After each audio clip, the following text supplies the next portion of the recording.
Welcome back. The JSE got bigger this week with two new listings. Rainbow got spun out of RCL.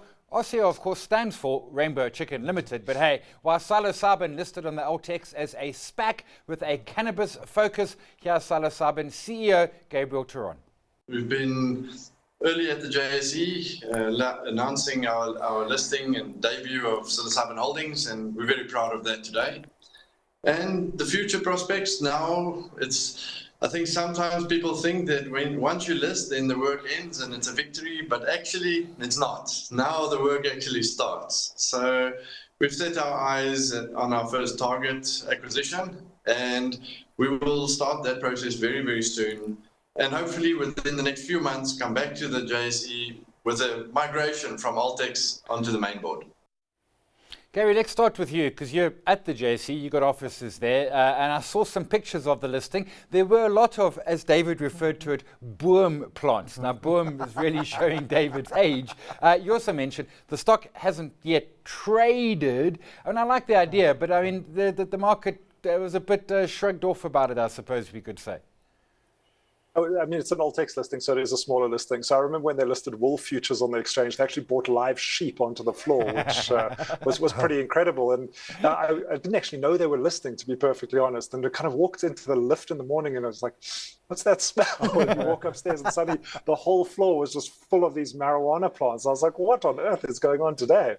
That's one party. So yeah, obviously I watched the listing, but it's as I said, it's listing obviously as a SPAC. So yeah. It's there are facilities out in Midrand, but it's essentially backed by Alps and Dr. Tum. And there's only about 7 million rands worth of free float that's been offered to investors. So it's a very, very small numbers, obviously not appropriate really for institutions.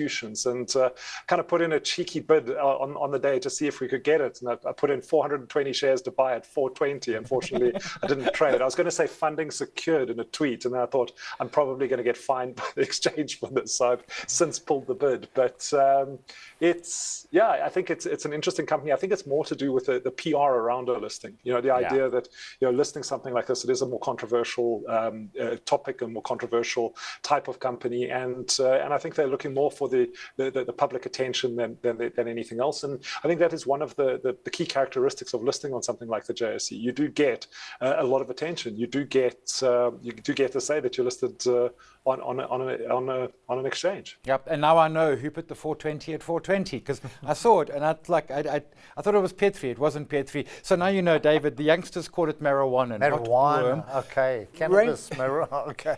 Rainbow chickens. It's a chicken company. Which is not attractive. And that's difficult. I feel sorry for them. I mean, because obviously RSL didn't want them anymore and said, "Yeah, on your own again." And which is always telling. When someone's like, "Yeah, this is your problem." You know, we were talking to Wayne on Wednesday, and I think Wayne summed it up very well. It's a difficult industry. You know, it's very volatile. There are always issues that you face. So. I don't take anything away from management, as we've seen with Astral. They try very hard, but that's the nature of the industry. You know, as Wayne said, you know, anything that grows or flies, you just don't want to touch. Yep. Nope. Last week we had the Standard Bank 5-month update, and this week it was the turn of Absa and FirstRand, and boy, was that not a fair fight. Absa, I mean, next big flight and quarter bleak, while FirstRand stated, and I quote, operational performance better than expected. Absa was off 10%, FirstRand slipped a bit as banks sold off. David, Absa always just seems to be the laggard, and FirstRand seems to be the winner, and well, here we are. Yeah, very disappointing. And I think you saw it in the share price. You know, share price down yesterday almost 10% in that. But I think from a broader point of view, I think there was a view that things were turning around, but you can see the strain on the company. A lot of the losses came, or not losses, but the downturn came from non-interest income, meaning this is the trading side of it. And also, obviously, impairments going up as well. So it shows you the constraint, you know, that banks are under. We love banks. Everybody loves banks because of the high dividend yields and so on. But coming back to the point we discussed before, you know, without an economy, it's very, very difficult, no matter how good an operator you are. Gary, we were on air yesterday morning. That was ahead of the FirstRand update. We were talking banks. I can't imagine anything in those two updates changed your mind much around the local bank story.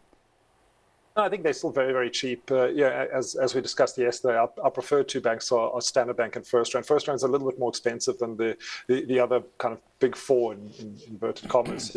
Obviously, Capitec by far the most expensive, but also with an ROE that is significantly different to the other banks. But the ROE on FirstRand is the highest. Standard Bank is kind of up there. So I think if I had to pick one of the four, I'd probably go with Standard Bank. But after the slide yesterday, I mean, Viv was sitting opposite me, and he sort of said, "Okay, this thing is now just too cheap. You've got to buy this on a rebound." And I mean, we are seeing a nice rebound today, but it's difficult to unpack exactly how much of that weakness was also just jitters around the GNU yesterday, because we obviously had the currency blowing out as well, which is going to feed into the underlying banks. But there's no question, difficult operating environment, as we chatted about yesterday as well. Banks are a great place to park cash in a rising interest rate environment. They tend to protect portfolios, add stability. Nice. The endowment effect comes through up until the point where the economy really becomes constrained. And I think if we, again, it depends on who you're listening to. Our local banks are looking for around 2 interest rate cuts this year. If you listen to Bank of America, they say no interest rate cuts whatsoever, and that everything in South Africa is fully valued. Much more pessimistic. But I suppose depending on your stand, these are very, very cheap banks to invest in. But falling interest rates, maybe start to look at some of the asset managers instead. Is kind of where I'd probably be exiting the banking stocks now and looking for new value. I like that thinking there, the likes of Coronation. Victor, talking about hard, really tries hard, and more than half of their profit is from offshore markets. All of this as the stock trades at about half of its NAV, but no local growth makes it almost impossible to really get profits booming. Here's CEO Stephen Joffe on what's hurting those profits. The major factor in our headline earnings going backwards was last year, because of a profit in one of our group companies, we recognized a deferred tax asset amounting to 40 million rand. So taxation was 40 million rand lower than otherwise would have been, and profit was 40 million rand higher. So actually this year, we made back that 40 million rand. So we actually did pretty well. And that's why we disclosed sustainable headline earnings, which was up actually 5% year on year. David, he's not wrong, No. but he's also not in an easy place to be trying to make money. Yeah, I've looked at Hudeco, Yep, Victor, Hudeco. Argent as well. Argent. Good result from Argent, but I think 2/3 of their profit came from their It's a small business, but 2/3 of the profit came from outside, as with Invicta. And we see Hudeco down 15%, also problems with supply chain issues. I haven't gone through them in great detail. So that gives you an idea. These are good engineering businesses run by good people, but battling. I mean, I would argue they're run by brilliant people. Yes. They're brilliant businesses. Yeah. Because in this environment, they grew profits. I mean, who knew that you could do that? We also saw results from the big one, Naspers, that doubled earnings. Some said they were great. His other bets are breaking even, but David was not so sure. Gary, let's start with you, because I know, David, your talk. I mean, in essence, they made a lot of money from selling 10-cent shares. They made a lot of money from money in the bank. But there are other bets, food delivery, classifieds, or online classifieds. They get into that break-even point at long last. Absolutely, and I wrote an article, I think it was in the height of the pessimism around Naspers, saying, but guys, just look at the underlying businesses. Yes, there's obviously the 10-cent discount. Yes, we don't like this big cross-holding structure, and no one likes management from an institutional point of view, but they have a lot of very interesting seed businesses that they're investing in, and they're expecting profitability to eventually arrive. I think the target was kind of 2025. E-commerce has arrived ahead of schedule, and it's now making profit. And I think looking at the way that they've now simplified the holding structure, they've where they always steered clear of the financial engineering, they're buying back obviously the shares to try and narrow the discount as well. So I think the management team now doing the right things as Bon van Dijk has left, obviously a new CEO in place, literally took their iFoods business in Brazil from 20 employees to like 5,000 employees and like 350,000 partners. So a very accomplished guy that I think will understand what is required in doing these kind of early stage tech investments and what Naspers can do to help scale them. So I think the business looking in a lot better shape than it was probably 2 years ago.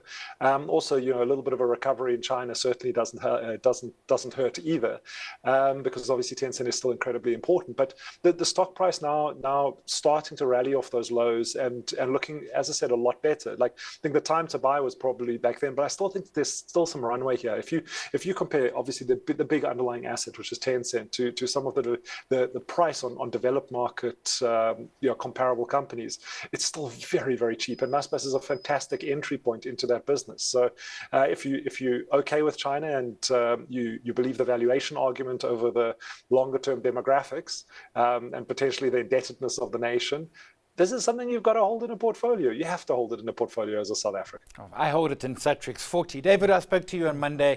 You were like, nah, this is all smoke and mirrors. Changed your mind yet? No. Gary makes a compelling argument. No, he doesn't. Yo, throw the man under the bus. Who wants a food delivery business or a classifieds business? You're not going to invest in those kind of business. I mean, it's, entry is too easy. I don't, and even Tencent, I'm not a big China person. I still think all the promises are made are never fulfilled. So I'm still very concerned about the business. With respect to Gary, he did put a compelling case, but I had to knock him there. I just think that they, as I said before, they should have just taken Tencent, put their feet up, just milk this business to the end without having to spend all this time trying to, finance chaps on delivery bikes bringing your pizza.